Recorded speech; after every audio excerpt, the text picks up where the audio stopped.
My first watch purchase was a complete disaster. I ended up throwing thousands of dollars in the trash. Don't live with regret from your first watch purchase like I do every day. In this video, we'll cover the 7 critical watch buying mistakes you need to avoid at all costs when getting your first watch. That way you can get the watch of your dreams instead of the watch of your nightmares.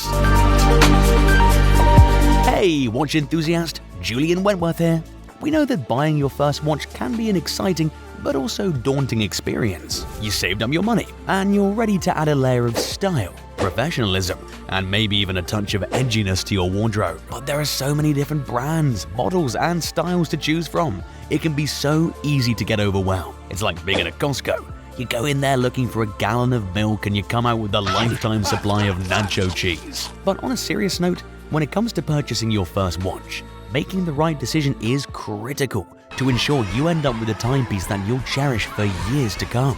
So, in this video, we've compiled a list of the 7 most critical mistakes you need to avoid when buying a watch, so you can get the most out of your first watch purchase and not live with regret. Let's get started. Before buying a watch, you first want to pick the kind of engine you want inside it, also known as the watch's movement. But choosing a watch movement can be a lot like dating. You've got 3 types to fall for: quartz, manual, and automatic. Quartz is the reliable type, always on time, powered by a battery, and doesn't need much attention. The low-maintenance sweetheart. Manual is the gorgeous diva, requiring you to wind it manually. A bit needy and high maintenance when she's off though. Neglect it and it'll start throwing tantrums by losing seconds. But oh, the romance and elegance when she's in good form. And last, we have automatic movements, which are the best of both worlds. A smooth operator that winds itself with the flick of your wrist.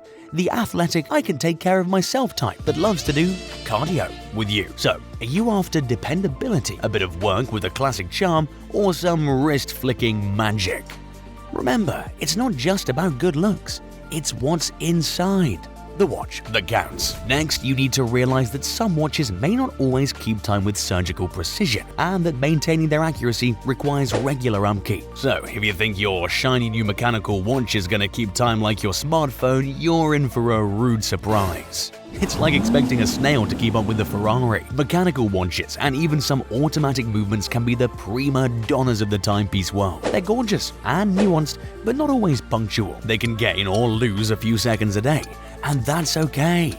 It's part of their charm. Remember, some watches aren't only about atomic clock accuracy. They can be appreciated for the art, the craftsmanship, and the sheer mechanical magic. So, if you're the type who'd lose their mind over losing a few seconds, maybe it's time to quartz your expectations. Regardless of what you decide to choose, you should always keep your watch clean and free of dirt and dust, since particles can interfere with the tick rate or cause other issues over time. Don't forget, a dirty watch is like a politician. It won't work properly, and it'll definitely waste your time. Switching gears, let's debunk a myth that's stickier than gum on shoe. If you think you're stuck with the same old watch strap for its entire life, you're sorely mistaken. Your watch strap is not just an accessory, it's a statement. And just like a pop star's ever-evolving style, it's screaming for a makeover with a fresh look. From leather to metal, or nylon to rubber, the spectrum of watch straps is as diverse as a painter's palette, offering endless possibilities to customize. So, if you're not a fan of the leather strap that came with your latest watch, consider a sporty rubber or silicone strap for a more casual look. Or do you find the metal band of your favorite chronograph watch to be too heavy or cold? Opt for a more comfortable nylon NATO or a stylish fabric strap. Remember, your watch is like a pizza. It's all about personal taste. So don't be a fashion fossil, mix and match those straps. We're almost halfway through the 7 blunders you need to avoid at all costs when buying a watch. Stay tuned to the end of the video. The final tip is a game changer for first-time watch buyers. Don't miss it. Now let's talk size. And let me tell you, size does matter. Wait, why are you giving me that look?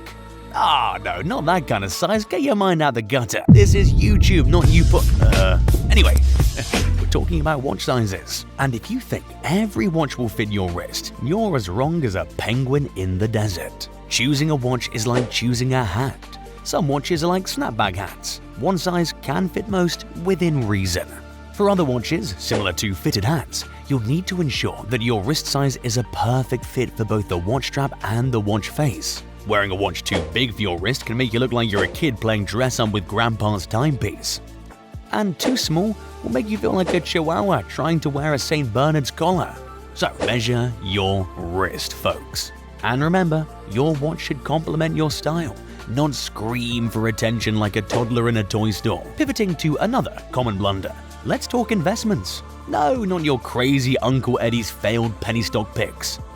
I mean, treating most watches as investments. Because if you're buying watches expecting them to appreciate like fine wine, you might be as misguided as a monkey trying to solve a Rubik's Cube. Most watches are like cars. They depreciate faster than a snowman in a sauna. Hi everyone, I'm Olaf, and I like warm hugs. Sure, some limited edition watch models have skyrocketed in value over the years. Perhaps we'll do a video on the list of watches that have appreciated the most in the last 10 to 20 years and why we think that's happened. Let us know in the comment section below if you want to see that video. But overall, watches should be bought for the joy they bring you, not as a get-rich-quick scheme or even a get-wealthy-over-time investment strategy. After all, the only thing that's sure to increase over time is your love for your timepiece and maybe your waistline. Does this look like a little weight to you? Let's pivot to talk about the sixth deadly sin to avoid when buying a watch, which is impulse buying. If you're snatching up watches like a kid in a candy store, you might need to hit the brakes. Purchasing a watch isn't a sprint, it's a marathon.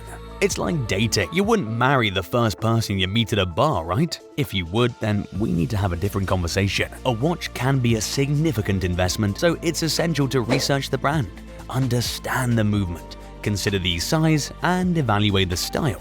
Take your time, do your research, try on different styles, and make sure your choice is one you'll be happy with for years to come. Remember, a watch is a commitment, not a one-night stand. And after all, the only thing you should be doing impulsively is ordering dessert and maybe doing some late-night karaoke. Now, last up, let's tackle the biggest mistake of all, buying a watch for acceptance. If you're buying a watch to fit in, you're as off track as a drummer with no rhythm. A watch isn't a ticket to the cool kids table, it's a personal statement, a piece of art that adorns your wrist. It's like your taste in music, it's unique to you. So don't buy that flashy Rolex or that hipster Casio calculator watch just because your boss brags about it or the cool kid at school is flaunting one. Maybe you're more of a vintage Timex soul or treasure the simplicity of a Hamilton. So forge your own path and buy the watch that makes your heart tick, not the one that just ticks your boxes. Because the only person who needs to love your watch is the person staring at you in the mirror. Thanks for tuning in. This wraps up our video. We hope this video helps you avoid the same mistakes I made when I was a young lad buying his first watch. And if you enjoyed this video, make sure to like, comment, and subscribe to our channel for more exciting content, including this video on our best watches under $1,000.